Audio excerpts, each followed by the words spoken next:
"The day a woman fixes this, I'll give her my whole paycheck," said the boss, until the engine roared. Richard Thompson slammed his fist on the workshop bench so hard that all the tools shook. For 3 weeks, the imported Accord had been sitting at the back of the garage, and not even his most experienced mechanic could figure out what was wrong with that engine. "The day a woman fixes this, I'll give her my entire salary," he shouted for all the employees to hear, pointing at the white car that seemed to mock all of them. It was at that moment that Samantha Wilson looked up from the computer screen where she was typing up estimates. She had been hired just 2 months ago to work in customer service, but from day one she had felt the distrustful glances from the older mechanics. At 28, she was the only woman in the entire shop. "Can I take a look?" she asked, closing the system and approaching the group of men gathered around the vehicle. Richard's laughter echoed through the entire garage. "You don't even know how to change a light bulb, Samantha. Go back to your computer and leave this to those who know what they're doing." But something in her determined expression caught the attention of Mike, the head mechanic. He recognized that look. It was the same one he saw in the mirror when he was about to figure out the solution to a tough problem. "Let her look, Richard. It can't hurt," said Mike, wiping his hands on an oil-stained rag. "Have you lost your mind? She's going to ruin everything," protested Richard, but Samantha had already approached the car and opened the hood with confident, precise movements. Silence fell over the workshop. The other 3 mechanics stopped what they were doing and came closer, curious to see what would happen. Samantha put on rubber gloves and began examining the engine with an attention to detail that surprised everyone. "Did you check the ignition system?" she asked, gently touching some components. "Of course we did," replied Jason, the youngest mechanic. "It was the first thing we did." "And the fuel pump?" "That too," said Mike, crossing his arms. "We even changed the spark plugs." Samantha grabbed a flashlight and shone it on a specific part of the engine. Her eyes lit up when she found something the others had missed. "Here," she said, pointing to a small sensor near the cylinder head. "Did you test this coolant temperature sensor?" The men exchanged glances. It was such a small, discrete part that it was easily overlooked. "That sensor doesn't affect the ignition," said Richard impatiently. "Yes, it does," replied Samantha, still examining the component. "If it's sending wrong information to the central computer, the car might not even start. It's a safety system." Dear listener, if you're enjoying the story, please take a moment to like and especially subscribe to the channel. It really helps us out as we're just getting started. Now back to the story. Mike moved closer, genuinely interested. In over 30 years on the job, he had never considered that possibility for that specific model. "How do you know that?" he asked. Samantha hesitated for a moment. She wasn't ready to reveal everything about her past, but she needed credibility to continue. "My father had a car just like this," she said, which technically wasn't a lie. "Your father?" repeated Richard sarcastically. "Of course. And what did he do?" "He worked with cars," she replied evasively, turning her attention back to the engine. The truth was much more complicated.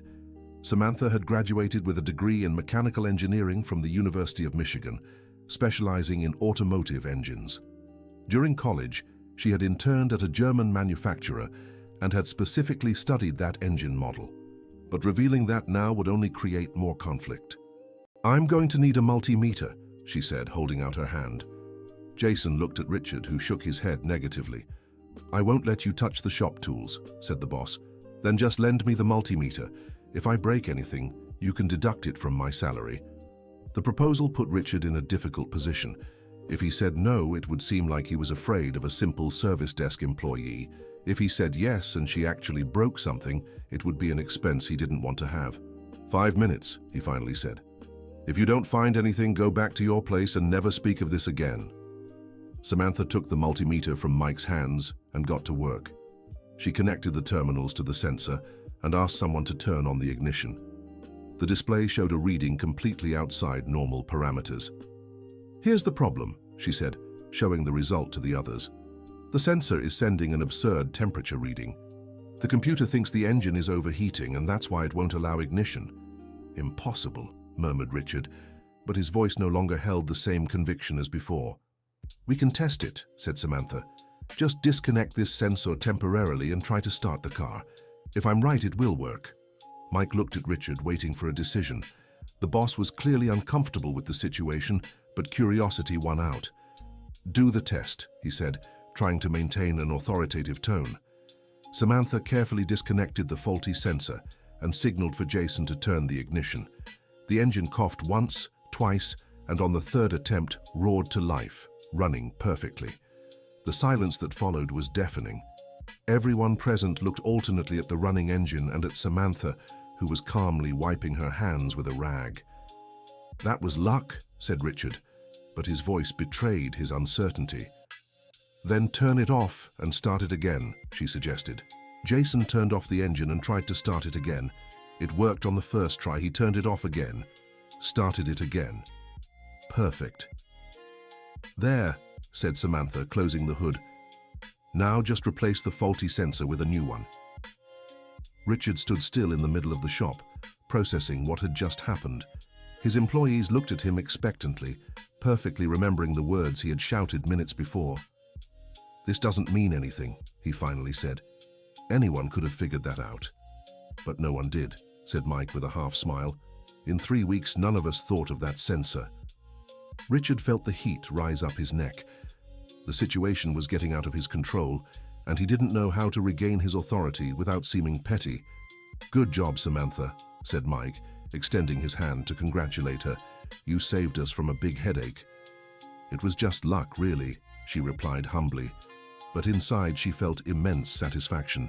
At that moment, the shop door opened and in walked Mrs. Wilson, a loyal customer who had been bringing her Corolla there for over 5 years.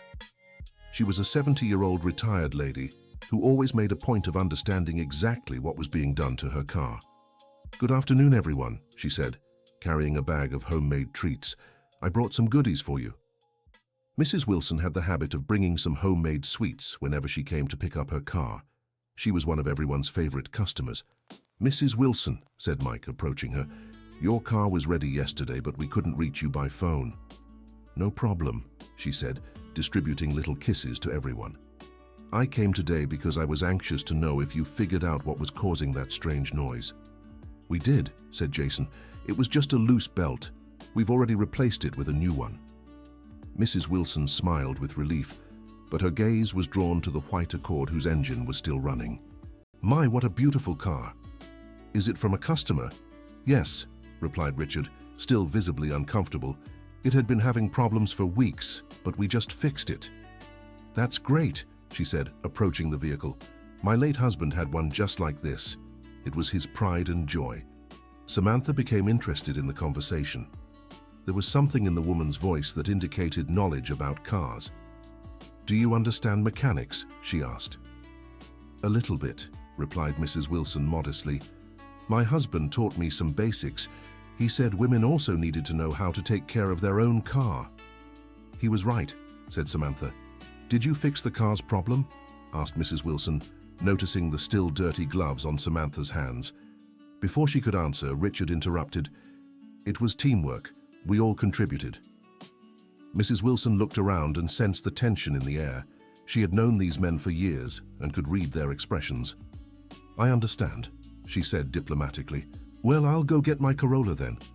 Mike went to get the keys, and Mrs. Wilson said goodbye to everyone, but not before approaching Samantha and whispering, "Congratulations, dear. I know it was you who fixed it." Samantha smiled but didn't respond. Mrs. Wilson gave a conspiratorial wink and left the shop with her car. The rest of the afternoon passed in tense silence. Richard made sure to keep Samantha busy with other tasks away from the cars. But the looks from the other mechanics had changed. There was respect where there had once been only indifference.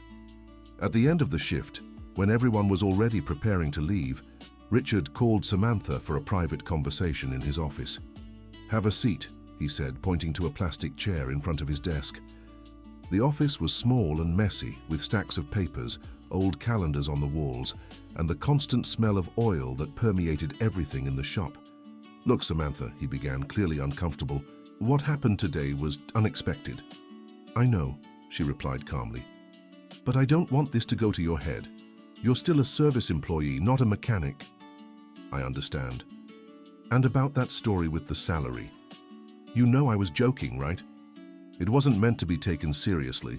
Samantha looked him directly in the eyes. That was exactly what she expected him to say. Of course, she replied. I didn't really expect to get anything. Great. Then it's all cleared up. It is. Richard stood up, considering the conversation over, but Samantha remained seated.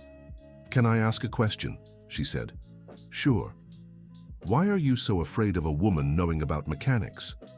The question caught Richard completely off guard. He opened and closed his mouth a few times before managing to formulate a response. I'm not afraid of anything, he said defensively. Then why do you get nervous every time I approach a car? Because this is a serious shop. We can't have inexperienced people messing with customers' cars. But I just proved I'm not inexperienced. Richard sat down again, running his hands through his hair.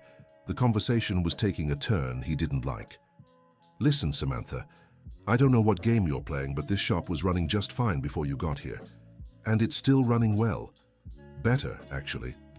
What do you mean, better? Haven't you noticed that revenue has increased since I started working here? Richard stopped talking.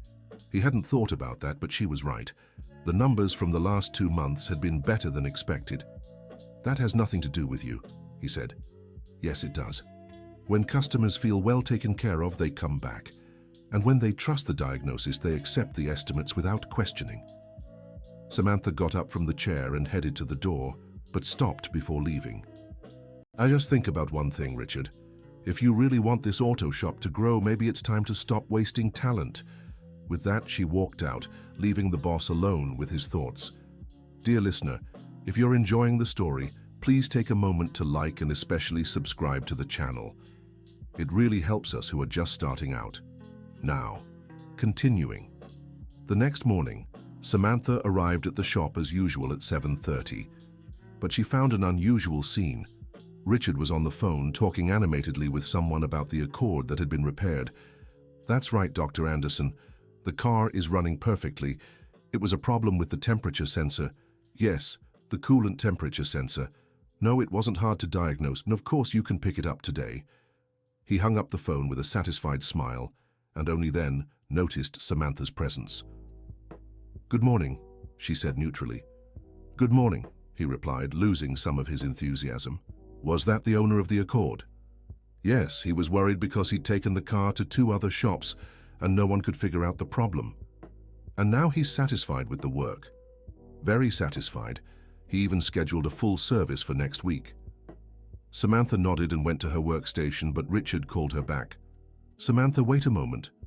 She turned, waiting. About yesterday. I wanted to thank you. No need. Yes, there is. You saved the shop's reputation. If we hadn't fixed that problem, Dr. Anderson would have told half the world we're incompetent.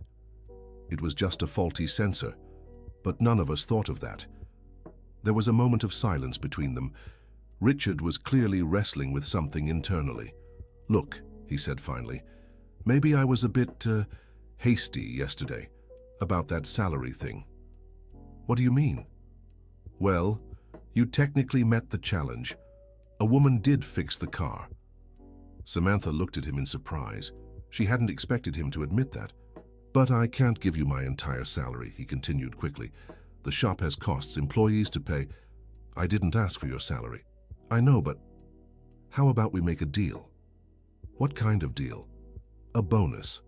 Let's say 500 reais, as recognition for a job well done. It was a significant amount for Samantha, who only earned minimum wage, but there was something more important at stake than money. I accept, she said, but on one condition. What? That you let me help with diagnostics when needed. Richard hesitated. This was exactly what he feared. Samantha, I can't have you touching customers' cars. If something happens, I don't need to touch them. I can just give opinions, suggestions. The final decision remains yours. What if you're wrong? What if I'm right? Richard looked at her for a long moment, weighing the pros and cons. Just opinions, he said finally. I don't touch anything without my express authorization. Deal. They shook hands to seal the agreement, but neither of them imagined how much that moment would change the future of the shop. 2 days later, a case arrived that would immediately test the new arrangement. A 2018 Camry arrived on a tow truck, with the owner completely desperate. "Dr. Harrison," said Richard, greeting the customer. "What happened?" "I don't know, Richard. The car just stopped working on the road. It won't start, the dashboard won't even light up. It seems like it's dead." Henry Brooks owned a small accounting firm and had been a customer of the shop for over 10 years. He always brought his cars there and trusted Richard's work blindly. "Let's take a look," said Richard, calling Mike and Jason to help. Samantha watched from a distance as the 3 men examined the vehicle. After an hour, they still hadn't reached any conclusion. "The electrical system is all messed up," said Mike, scratching his head. "Could be the battery," suggested Jason. "Brand new battery," replied Richard. "Dr. Harrison had it replaced last month." "Alternator?" "We checked that too. It's working." Samantha approached discreetly, pretending to organize some nearby tools. "Excuse me," she said quietly to Richard. "May I make a suggestion?" He looked around, checking if the customer was nearby. Henry had gone out for lunch and wouldn't return until late afternoon. "Go ahead," said Richard. "Did you check the fuses?" "Of course," replied Jason. "That was the first thing we did." "All the fuses?" "All of them." "What about the engine fuse box?" The 3 men exchanged glances. They had checked the main box inside the car, but not the secondary one located in the engine compartment. "Let's check it," said Mike, somewhat embarrassed at having overlooked something so basic. When they opened the engine fuse box, they found a main fuse completely blown. It was responsible for powering nearly all the vehicle's electrical systems. "Bingo," said Richard, more to himself than to the others. "But why did this fuse blow?" asked Samantha. The question made everyone pause to think. A fuse doesn't blow without a reason. There was some problem causing an overload. "We need to investigate," said Mike. "If we just replace the fuse, it might blow again. Or it could just be a manufacturing defect," said Jason. "Could be," agreed Samantha. "But if I were you, I'd test the entire electrical system before returning the car." Richard looked at her with a mixture of irritation and admiration. On one hand, she was right. On the other, a full electrical system test would take hours and be expensive for the customer. "Let's replace the fuse first," he decided. "If it blows again, then we investigate further." Jason put in a new fuse and tried to start the car. It worked perfectly. Dashboard lit up, engine started normally, all systems responding. "There," said Richard, satisfied. "Must have just been a defect." But Samantha still wasn't convinced. There was something about how the fuse had blown that bothered her. She asked to see the faulty fuse and examined it carefully. "Richard," she said after a few minutes, "I think you should call Dr. Harrison." "Why?" "This fuse didn't blow due to a defect." "Look here," she said, showing the component. "See how the filament snapped? That indicates a sudden overload, not natural wear. And what does that mean? It means something in the car is drawing too much power. Could be a short circuit, could be a faulty component. But if we don't find and fix it, it'll blow the fuse again." Richard was torn. If he called the customer now and said he needed more time to investigate, it would look like incompetence. But if he returned the car and the problem repeated, it would be even worse. "How long do you think it would take to find the problem?" he asked. "It depends. Could be an hour, could be several. Electrical systems are complicated, and if we don't find anything, then we return the car as is. At least we tried." Richard thought for a few minutes and made a decision. "Mike, call Dr. Harrison, explain the situation and ask if he wants us to investigate further or if he prefers to take the car as is." The call was made, and as expected, Henry opted for the full investigation. He'd had electrical problems with cars in the past and knew it was better to solve it once and for all. "He gave us carte blanche," said Mike after hanging up. "Wants us to do whatever's necessary." "Then let's investigate," said Richard. "Samantha, since it was your idea, you coordinate." The words came out of his mouth before he could even realize what he was saying. Everyone in the shop stopped what they were doing and looked at him in surprise. I mean, you can give the suggestions and we'll carry them out," he quickly corrected himself. But the damage was already done. For the first time, Richard had publicly acknowledged Samantha's technical competence. "All right," she said, trying to hide her satisfaction. "Let's start with the basics. We need to test every circuit one by one." The work that followed was meticulous and time-consuming. Samantha guided the tests while Mike and Jason took the measurements. Richard watched everything carefully, learning along with the others. 2 hours later, they found the problem. The windshield wiper motor had an internal defect, causing an intermittent short circuit that was overloading the electrical system. "That's it," said Samantha, pointing to the faulty component. "That's why the fuse blew." "How did you know?" asked Jason. "I didn't, but the pattern of the blown fuse suggested a sudden overload, and the wiper is one of the components that draws the most power when it's operating. And if we hadn't found it? The car would run fine most of the time, but every time the customer used the wiper, they ran the risk of blowing the fuse again." Richard shook his head, impressed. Once again, Samantha had prevented a problem that could have resulted in a dissatisfied customer and a loss for the shop. When Henry arrived to pick up his car late that afternoon, Richard explained in detail what had been found and fixed. "Wow, you folks are very competent," he said.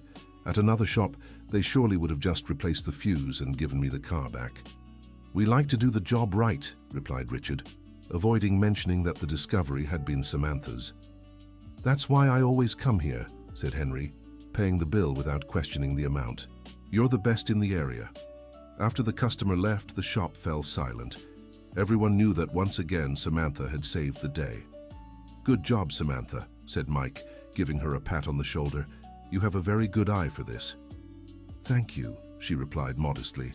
Jason also congratulated her, and even Richard muttered a good work before heading to his office.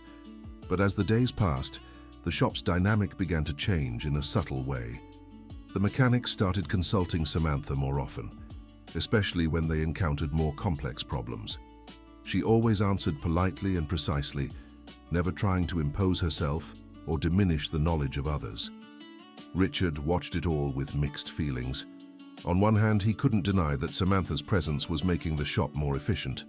On the other hand, he felt his role as the technical leader was being questioned.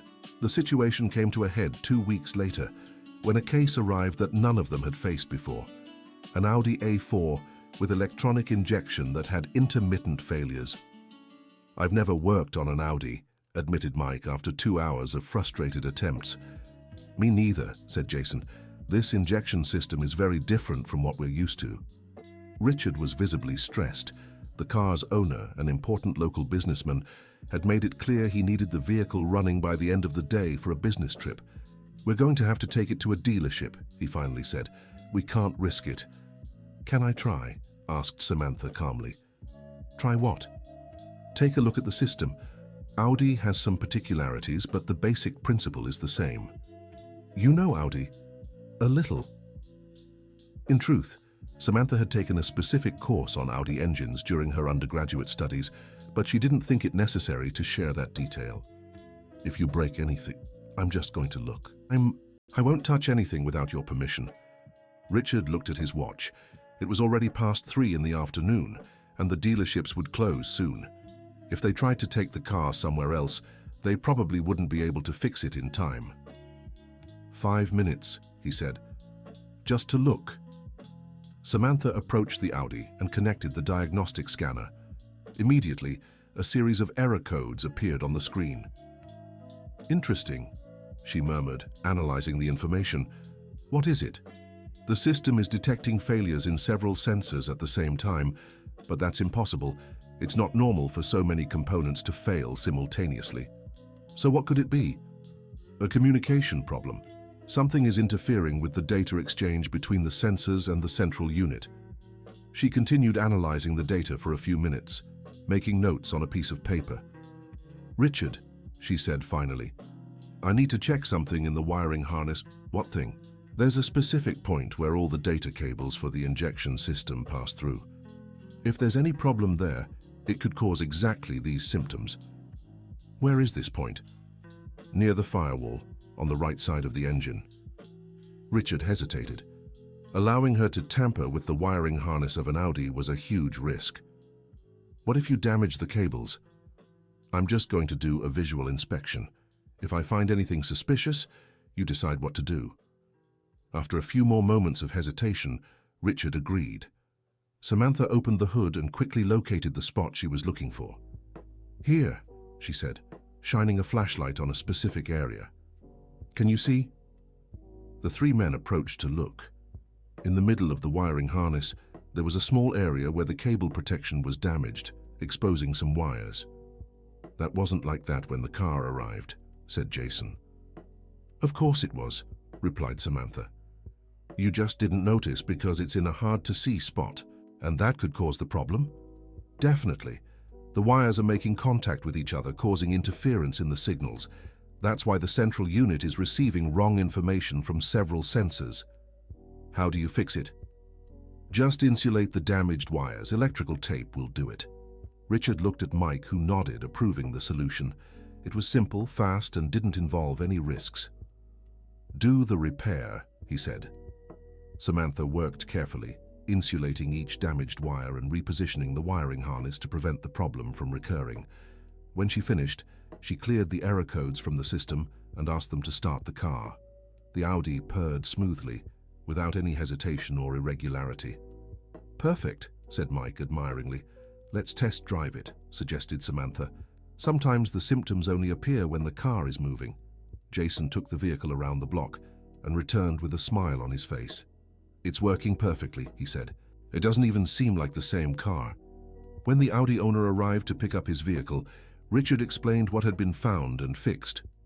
"Problem in the wiring harness?" said the businessman. "I would never have imagined. At the dealership, they always talk about replacing sensors, injectors, the central unit. It would cost a fortune. We like to find the real cause of the problem," said Richard. "That's why I always recommend you to my friends. Honest and competent work."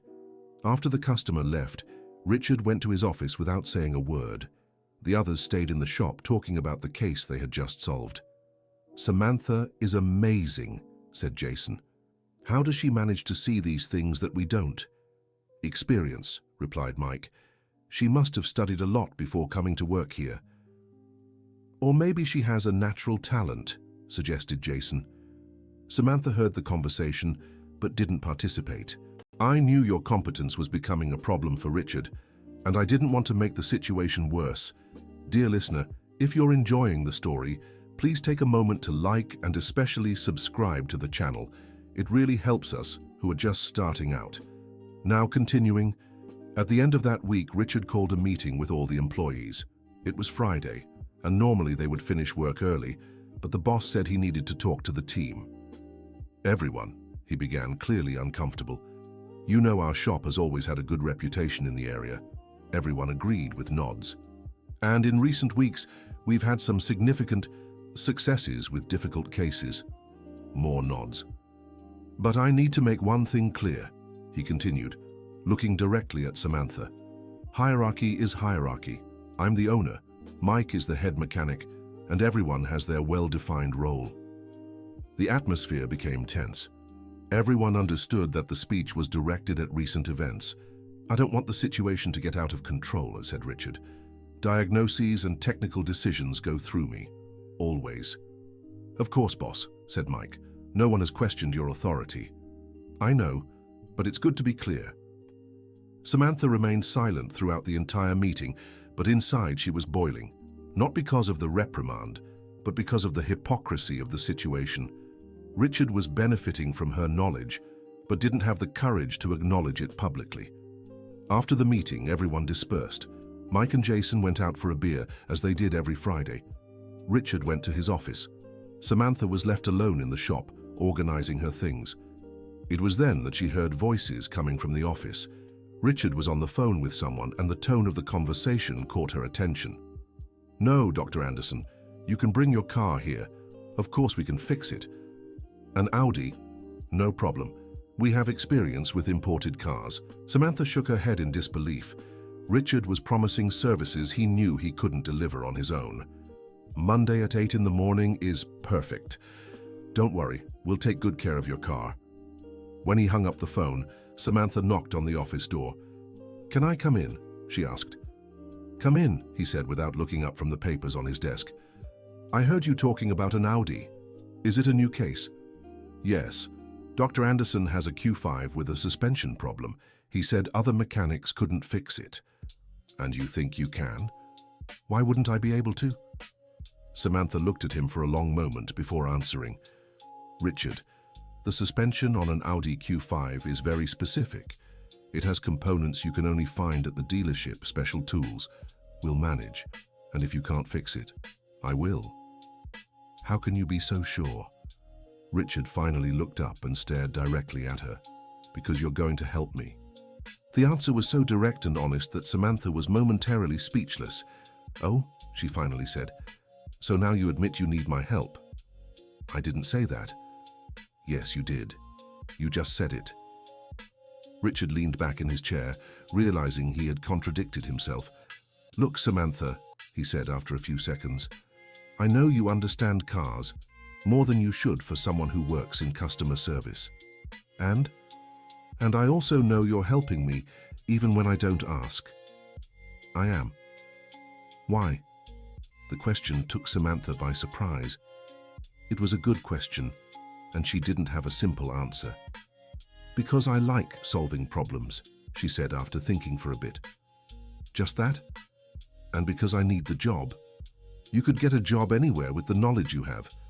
I could, but I'm here. Why? Samantha hesitated. I wasn't ready to reveal the whole truth, but maybe it was time to share at least part of it. Because I believe this shop has the potential to be much more than it is today. How so? You have a good reputation, loyal customers, competent mechanics, but you're stuck in old methods, afraid to innovate. And you think you can change that? I think together we can. Richard stayed silent for a long time, processing Samantha's words. What do you want from me? He finally asked. Trust. How so? Stop seeing me as a threat and start seeing me as an ally. And what do I get out of this? A more prosperous shop, more satisfied customers, fewer headaches. And you, what do you get? The opportunity to do what I love. Richard stood up and walked to the window overlooking the shop. Outside, several cars awaited repairs for the coming week. Can you really fix the Audi? He asked without turning around. I can, but not alone.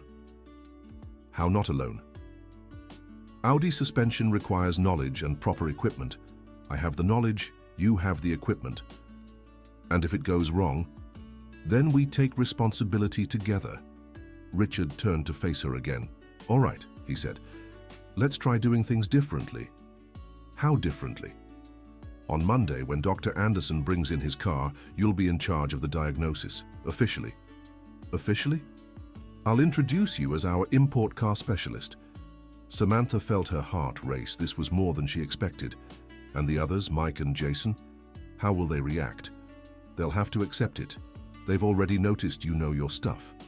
And you, will you be able to accept a woman giving technical orders in your shop? Richard laughed for the first time since they'd met. We'll find out together. Over the weekend, Samantha spent hours researching common suspension problems in Audi Q5s. She wanted to be prepared for any situation she might encounter on Monday. She also took time to reflect on her conversation with Richard. It was an important step, but she knew there was still much work ahead to completely change the shop's culture. Monday morning, she arrived earlier than usual. She wanted to make sure all necessary tools were available and in good condition. Mike and Jason arrived a few minutes later and were surprised to see her organizing suspension tools.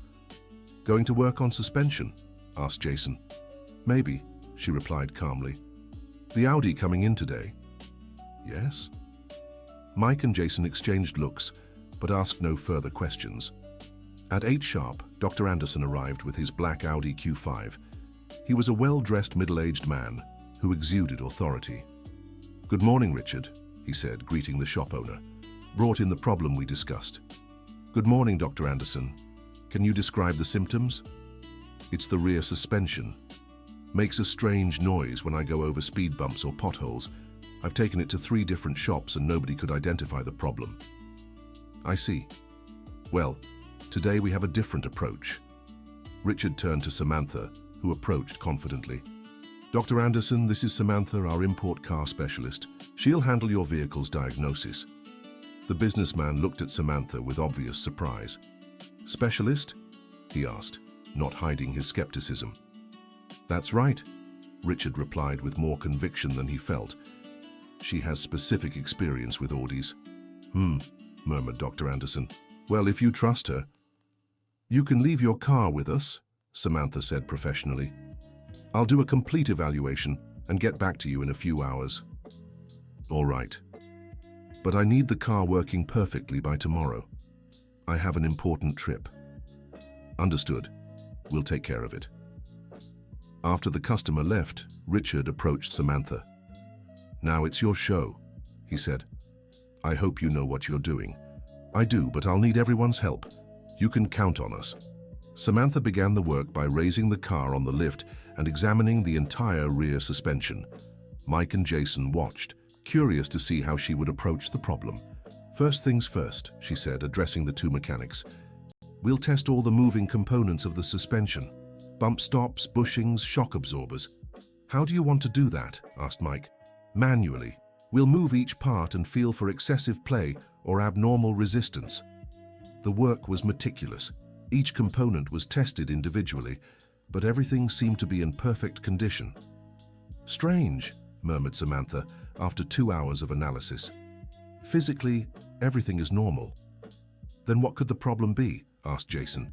It might be something we can't see with the car stationary. What do you mean? Some issues only appear when the car is moving, under actual load. So what do? We'll do a road test, but I need someone driving while I observe the suspension. That's dangerous, said Mike. How will you observe the suspension with the car moving? From inside the car. I'll pay attention to noises and vibrations. And if you can't identify it that way, then we'll have to use more advanced methods. The road test revealed exactly what Samantha expected. The noise appeared specifically when the car went over bumps in the asphalt, but it was too subtle to be noticed by the occupants normally. I heard it, she said, when they returned to the shop. It's a metallic noise, very faint, coming from the area of the right rear shock absorber. But we checked the shock absorber. It's perfect, said Jason. The shock absorber itself, yes, but what about the complete assembly? What do you mean, complete assembly? In an Audi, the rear shock absorber works together with a pneumatic spring. If there's a problem with the seal in the pneumatic system, it can cause noises, even if the shock absorber is working normally. Mike and Jason had never worked with pneumatic suspension and weren't familiar with this particularity. How do we test that? Asked Mike. We need a specific pressure gauge to measure the system's pressure. Do we have that equipment? No, but I know an alternative way to test. Samantha explained they could use an automotive stethoscope to listen for air leaks in the pneumatic system. It was a less precise method, but it worked in most cases. The test confirmed her suspicions. There was a small leak in the control valve of the pneumatic spring, causing a gradual loss of pressure and consequently the noise when the system tried to adjust. We found the problem, she told Richard, but the solution isn't simple. Why? The part is imported and costs about 800 Rs. Besides, it takes at least a week to arrive. And the customer needs the car tomorrow. Exactly. Richard ran his hand through his hair, visibly worried. Promising a quick solution had been a mistake. What can we do? He asked. We can try a temporary repair, suggested Samantha. It's not ideal, but it might hold until the part arrives. What kind of repair? There's a specific sealant for pneumatic systems. If we apply it to the leak point, it might stop the pressure loss temporarily. And if it doesn't work? Then we'll have to be honest with the customer and explain the situation. Let's try the temporary repair. The work took another 2 hours. Samantha located the exact point of the leak and applied the sealant with surgical precision. When they finished, they tested the system several times. Seems like it worked, said Jason after the last test. For now, said Samantha, but it's temporary. In a few weeks, the problem will come back. When Dr. Anderson arrived to pick up his car, Richard explained the entire situation with complete transparency. Problem with the pneumatic suspension, said the businessman. Never heard of that. It's a more complex system, explained Samantha. Not common in domestic cars. And will the temporary repair hold? For a few weeks, yes, but I strongly recommend you authorize the replacement of the faulty part as soon as possible. How much would the definitive repair cost? About 1,200 reis, including labor. The businessman thought for a few moments. All right, get me a quote for the part and let me know when it arrives. For now, I'll use the car as is. After the client left, Mike approached Samantha. How did you know about pneumatic suspension? He asked. I studied it in college, she replied honestly. College? What college? Mechanical engineering. The revelation caused a momentary silence in the shop. Everyone looked at her with renewed surprise. You're an engineer? Asked Jason, incredulous. I am. And what are you doing working as a receptionist in a repair shop? It was a fair question, and Samantha knew the time to answer would come. It's a long story, she said. Maybe I'll tell it one day. Richard, who had heard the entire conversation, approached the group. Mechanical engineer, he repeated, as if processing the information. With a specialization in automotive engines, added Samantha. That's why you know all these things. That's why. And why didn't you mention this before? Because it wasn't relevant to the receptionist job. But now it is relevant. Now it is. Richard looked around the shop, seeing his employees with new eyes. He had a mechanical engineer working as a receptionist and hadn't realized the opportunity this represented. We need to talk, he said to Samantha, in private. The two headed to the office, leaving Mike and Jason whispering about the revelation. Have a seat, said Richard, pointing to the chair. Go ahead, said Samantha. Why would a mechanical engineer accept a job as a receptionist in a small shop? Because I need practical experience. How so? College teaches theory, the shop teaches practice. I needed both. And now? Do you have the experience you wanted? I'm getting there. What does this mean for me? Samantha looked him directly in the eyes. It means you could have a partner instead of an employee. The word partner echoed in the small office like thunder. Partner, repeated Richard. Why not? You have the established business. I have the technical knowledge. Together, we can transform this shop into something much bigger. What kind of partnership? We can discuss that, but imagine being able to offer specialized services for imported cars, advanced diagnostics, solutions that no other shop in the area offers. And the employees, Mike and Jason.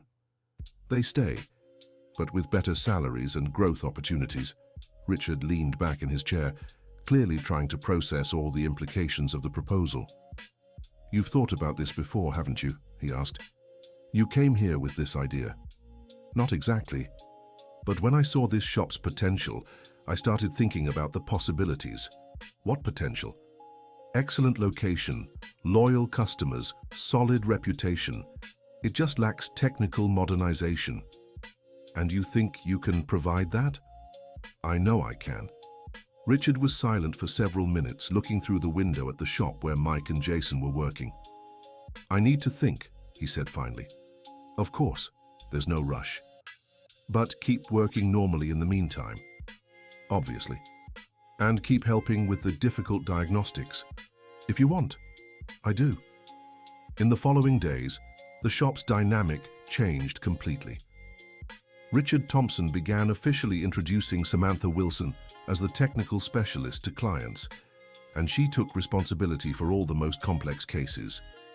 The client's reaction was surprisingly positive. Many were impressed with her technical competence and began specifically requesting her services. Mike and Jason, initially skeptical, soon realized that Samantha's presence made their work easier and more interesting. They learned new things every day and felt more confident handling complex problems. 1 week after the partnership proposal, Richard called Samantha for another private conversation. I've made a decision, he said as soon as she sat down. What is it? I accept the partnership, but with conditions. What conditions?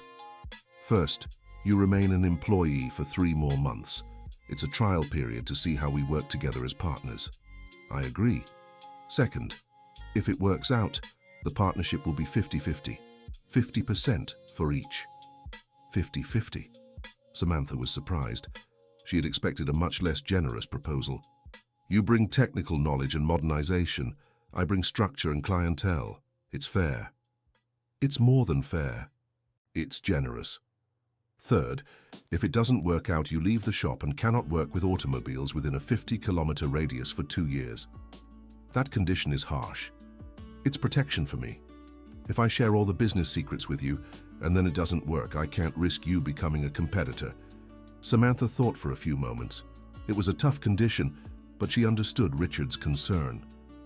I accept, she said. Are you sure? Yes, because I know it will work. How can you be so sure? Because it's already working. The two shook hands to seal the agreement.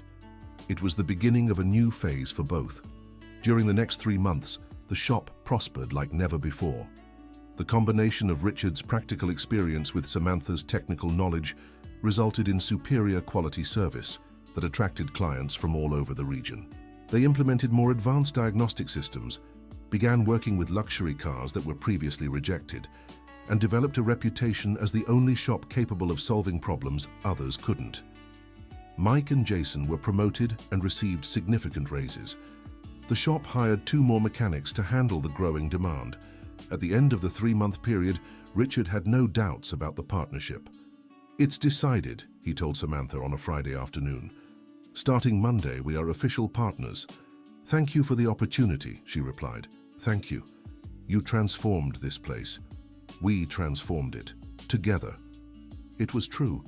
The shop had become an example of how prejudice can be overcome when recognizing people's value regardless of gender or background. But there was still a secret Samantha hadn't shared with anyone.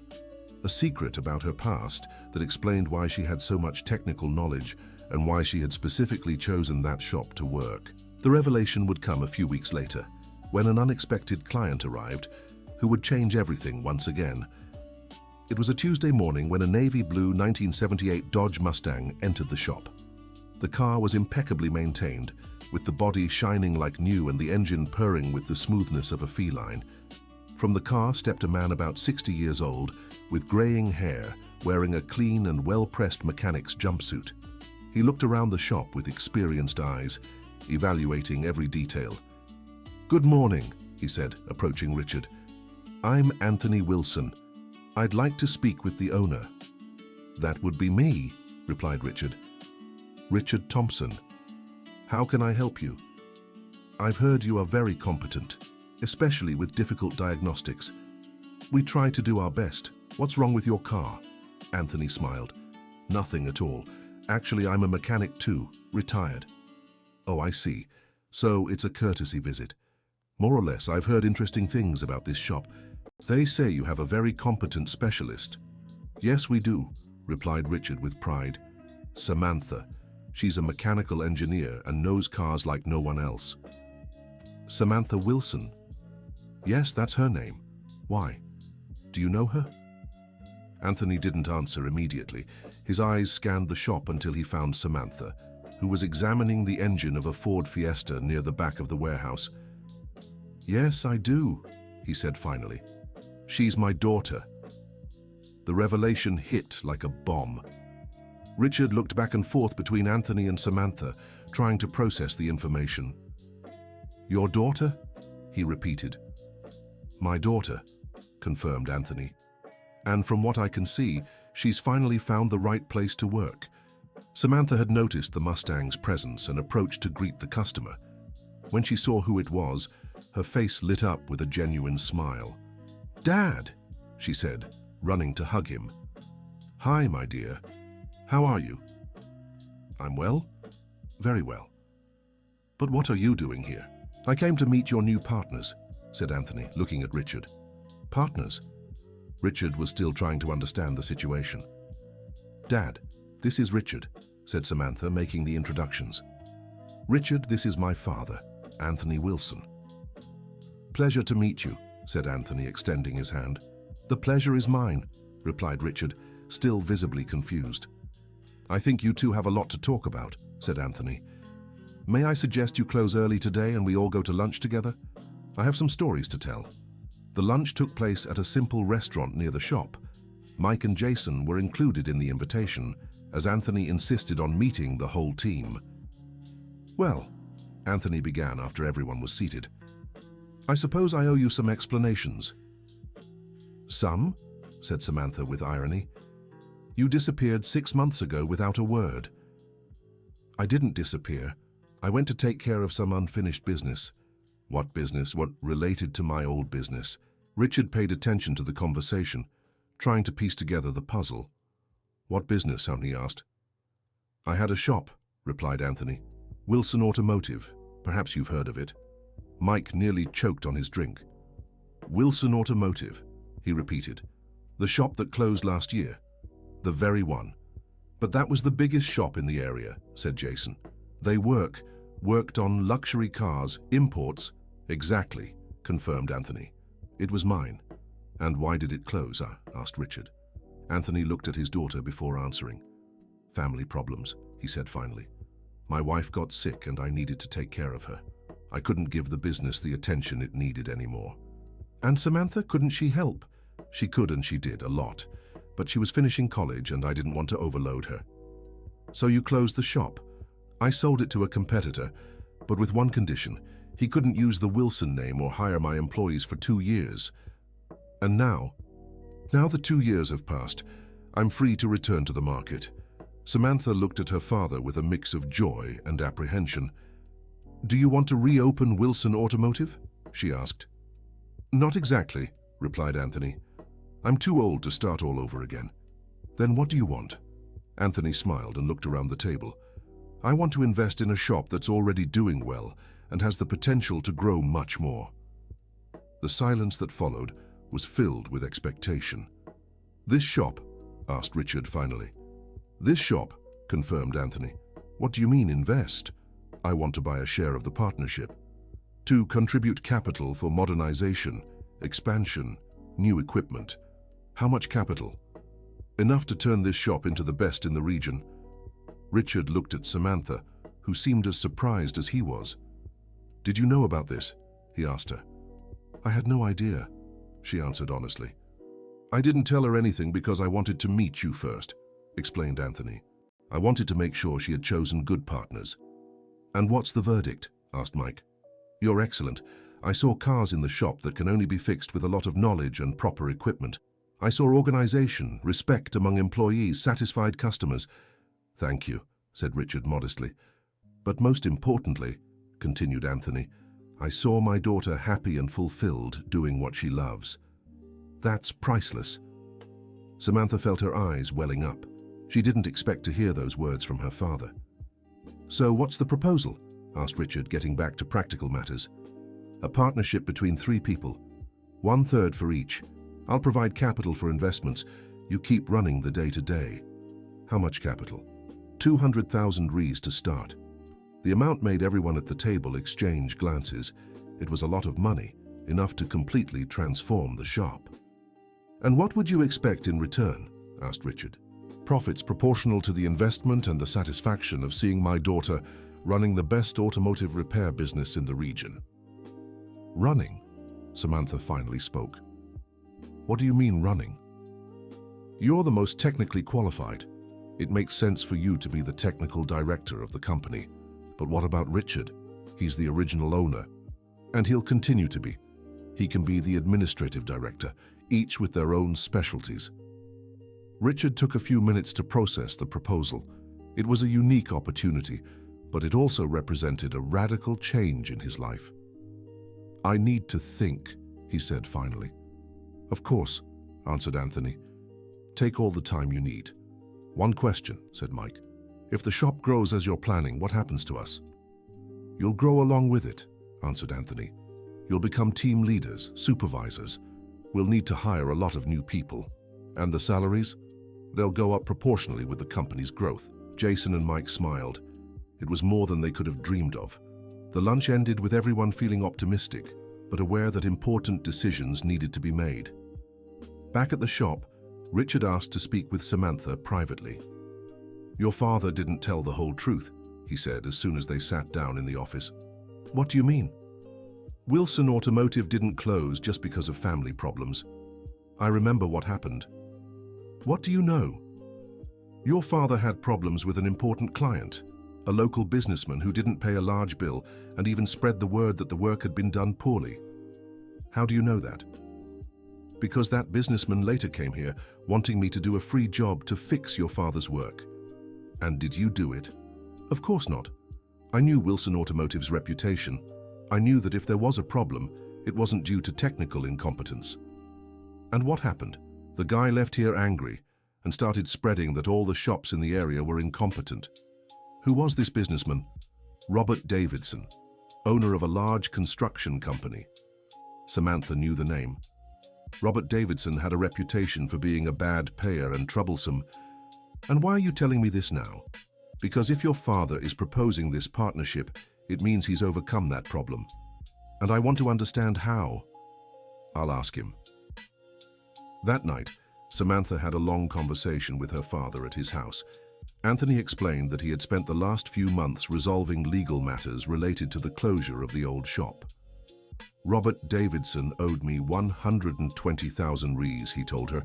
I managed to recover the money through the legal system. That's why you have capital to invest. Partly, yes, but I also sold some equipment I had stored away and received an insurance settlement for some damaged equipment. And now you want to start over. I want you to start over. With the experience and knowledge you have now. Dad, you don't need to invest in our shop. We could reopen Wilson Automotive. I don't want the responsibility of running a business alone anymore. I'd rather be a minority partner in a well-run company. Are you sure? Absolutely. Besides, you've already built connections with Richard and the employees. It would be wrong to break that up now. The next morning, Richard announced his decision.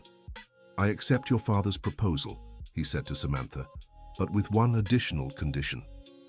What is it? I want an exit clause. If in 5 years I want to sell my share and leave, you are obligated to buy my stake at market value. Why that condition? Because maybe one day I'll want to retire, and I want to be sure I can do that without hurting anyone. That makes sense. I'll talk to my dad. Anthony agreed to all the conditions, and within a week the new partnership was formalized. The shop was renamed Wilson & Thompson Automotive and began a transformation that would impress the entire region. With the investment capital, they bought state-of-the-art diagnostic equipment, completely renovated the facilities, and hired 2 new mechanics specialized in imported cars. Samantha officially took on the role of technical director, Richard became the administrative director, and Anthony stayed on as a consultant and investor partner. 3 months after the new partnership, the shop had already doubled its revenue and had a waiting list of clients wanting to schedule services. The most significant change, however, was cultural. Samantha's presence in a technical leadership position inspired other women in the region to become interested in mechanics.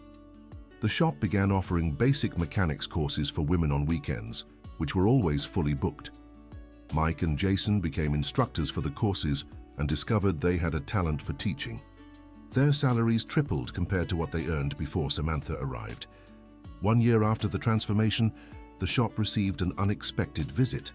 Robert Davidson, the businessman who had caused problems for Anthony in the past, arrived with his Lexus having transmission issues. "Good afternoon," he said to Richard at the reception. "I heard you are specialists in imported cars." "Yes, we are." "What's the problem with your vehicle?" "The automatic transmission. It's slipping in 3rd gear."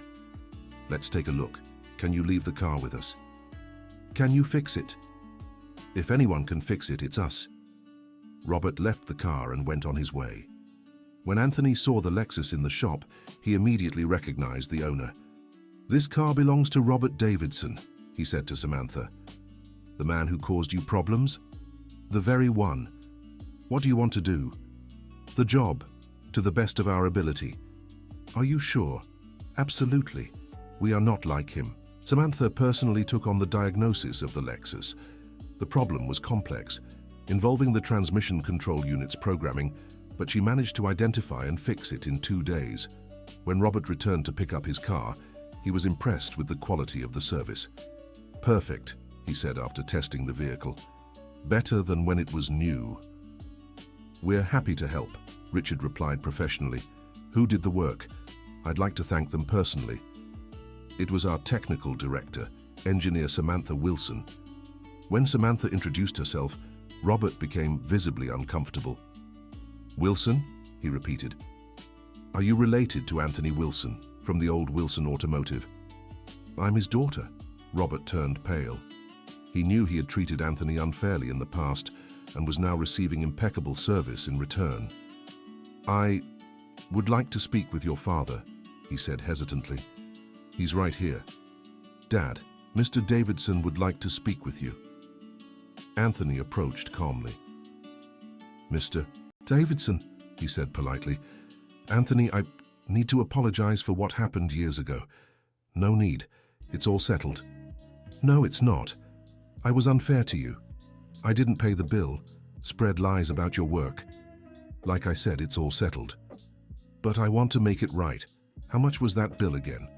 It's already been paid, justice was served. Then let me do something else. I want to recommend you to all my acquaintances. I have many business friends with imported cars. We appreciate it, said Samantha, but it's not necessary. Yes, it is. It's the least I can do. Robert kept his promise. In the following weeks, the shop received a series of new clients, all referred by him. The reputation of Wilson & Thompson Automotive spread among the local elite, and soon they were working on the most expensive and sophisticated cars in the region. 2 years after the transformation of the shop, Samantha and Richard were reviewing the business numbers on a Friday afternoon. Impressive, said Richard, looking at the reports. We've tripled our revenue in 2 years. And we've maintained the quality, added Samantha. Do you regret anything? What? Starting as a service advisor, hiding your background in the beginning. Samantha thought for a moment. I don't regret a thing. If I had come here as an engineer, maybe you wouldn't have given me a chance. Why not? Because you would have felt threatened from day one. And didn't I feel threatened later? You did. But by then you had already learned to know me as a person. True. I think it was better this way. I think so too. They fell silent for a few minutes, each lost in thought. One last question, said Richard. That day with the Accord, when you fixed the sensor problem, were you really sure it would work? Samantha smiled. I was 80% sure, and the other 20% was faith that it would work out. And if it hadn't, then I would have had to go back to service and never talk about mechanics again. But it worked, and it changed our lives. It changed our lives. Outside the office, the sound of engines and tools continued as always. Mike was training the new employees, Jason was testing a recently repaired car, and Anthony was talking with a client about the specifics of a Maserati. It was the sound of success built on mutual respect, recognized competence, and overcome prejudices. 3 years had passed since that day when Richard shouted in the shop that he would pay his salary to any woman who could fix the problematic engine. Today, Wilson & Thompson Automotive was recognized as the best specialty shop for imported cars in the entire region. Samantha had become a technical reference, speaking at mechanics conferences and writing articles for specialized magazines. Richard discovered he had a talent for administration and turned the shop into a model of business efficiency. Anthony, at 63, found in the new partnership the fulfillment of seeing his legacy continued through his daughter, but without the pressures of running a business alone. Mike and Jason became minority partners in the company, recognizing that their professional growth was directly tied to the collective success. The shop employed 15 people, 6 of them women, an unthinkable number when it all began. On a Thursday afternoon, as Samantha was demonstrating a new diagnostic tool to the team, Richard approached her with an envelope in his hands. "There's a letter for you," he said. "From whom?" "The State Mechanical Engineers Association." Samantha opened the envelope and read quickly. Her face lit up with a huge smile. "What is it?" asked Richard curiously. "I've been nominated for the Young Engineer of the Year award." "Congratulations! That's amazing!" "The award ceremony is in the capital next month. We'll all go. This will be the first time Wilson & Thompson Automotive will be represented at an event of this caliber. Do you think I have a chance of winning? Samantha, you turned a neighborhood repair shop into a regional reference for imported cars. You created a professional training program for women that has already graduated over 200 people. You developed diagnostic methods that are being adopted by other shops. Of course you have a chance. On the night of the awards, Samantha was nervous. She was competing with engineers from big companies, multinationals, infrastructure projects. When they announced her name as the winner, she couldn't hold back her tears. On stage, she dedicated the award to her father, to the partners, and to all the women who dreamed of working in traditionally male-dominated fields. "This award isn't just mine," she said in her speech. "It belongs to everyone who believed that competence has no gender, that determination overcomes prejudice, and that dreams can come true when we find the right people to dream with." In the audience, Richard, Anthony, Mike, Jason, and the entire shop team applauded with pride. They knew they were witnessing a historic moment, not just for Samantha, but for all the transformation they had built together. After the ceremony, during the celebration dinner, Anthony stood up to make a toast. "4 years ago," he said, "my daughter told me she wanted to work in a shop to gain practical experience. I thought it was crazy. Today, I see that she didn't just want to gain experience. She wanted to transform an entire sector. And she did," added Richard. "Not just our shop, but the way people see women in mechanics." "I toast to all of you," said Samantha, raising her glass, "because we proved that when you offer opportunity for talent to flourish, everyone wins." The toast was followed by applause and hugs. It was the celebration of a journey that began with prejudice and distrust, but turned into a story of success, respect, and fulfillment.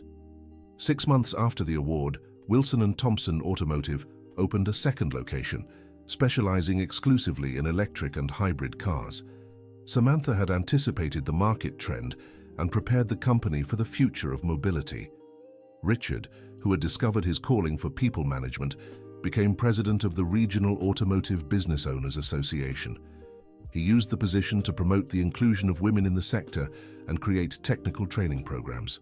Anthony became a consultant for several other shops that wanted to modernize, always bringing the experience and values he had built with his children and partners.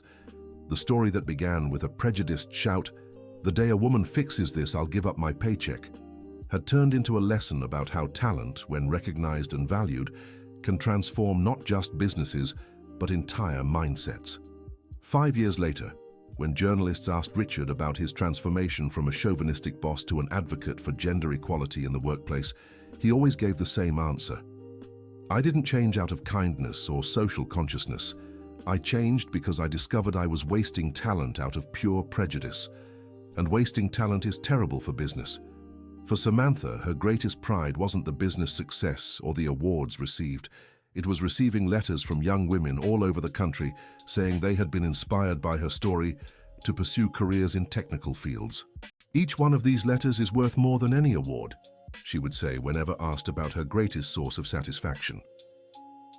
Wilson & Thompson Automotive became a case study in business and engineering schools, not just for its entrepreneurial success, but as an example of how diversity and respect for individual skills can revolutionize entire industries. The shop that once echoed with sexist shouts now welcomed visitors from other states wanting to learn about inclusive management and technical excellence. And it had all started with the rumble of an engine and the courage of a woman who decided to prove that competence knows no gender, prejudice, or tradition. Sometimes, all it takes is one opportunity and a lot of determination to transform not just a career, but a whole world of possibilities. End of story. Now tell us what you thought of the story and where you're watching from. If you have something to share with us, leave it in the comments with sincere words. Do you believe Samantha made the right decisions? We would love to read your opinion. Thank you so much for your company. Don't forget to leave your like and, most importantly, subscribe to the channel so you don't miss other inspiring stories.